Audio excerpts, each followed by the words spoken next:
Sizlar bilan suv-jok terapiya tushuntirib beraman. Demak, suv bo'l qo'l, jok oyoq. Demak, qo'l va oyoq kafti nuqtalari hisoblanib, bu qanday bolalarga tavsiya qilinadi? Vrachlar tomonidan tashxis qo'yilib tavsiya qilingan ushbu nuqtali massaj yordamida nimalarga erishishni hozir ko'rsatib beraman.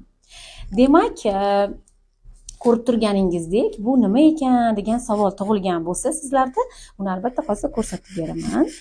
Buni ham avtorskiy o'zim darsligim uchun kiritganman. Ushbu quyonchani nima maqsadda ishlatyapman.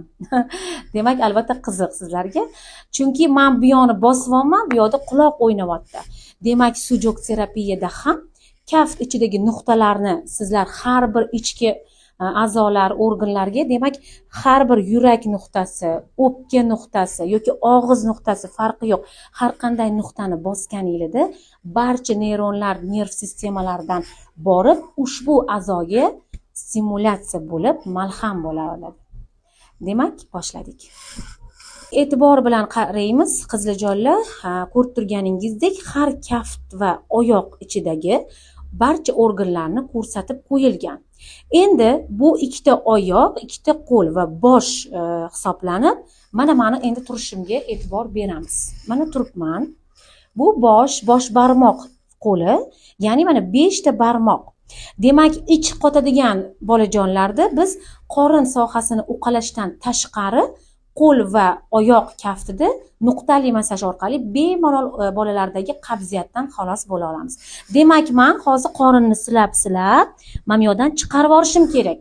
Demak, ich kelish faoliyati bizda past tomonga qaratilgan. Demak, qo'l kaftini ham mana men turibman hozir, ikkita oyog'im va ikkita qo'lim va boshim mana shu ko'rinishda turibman.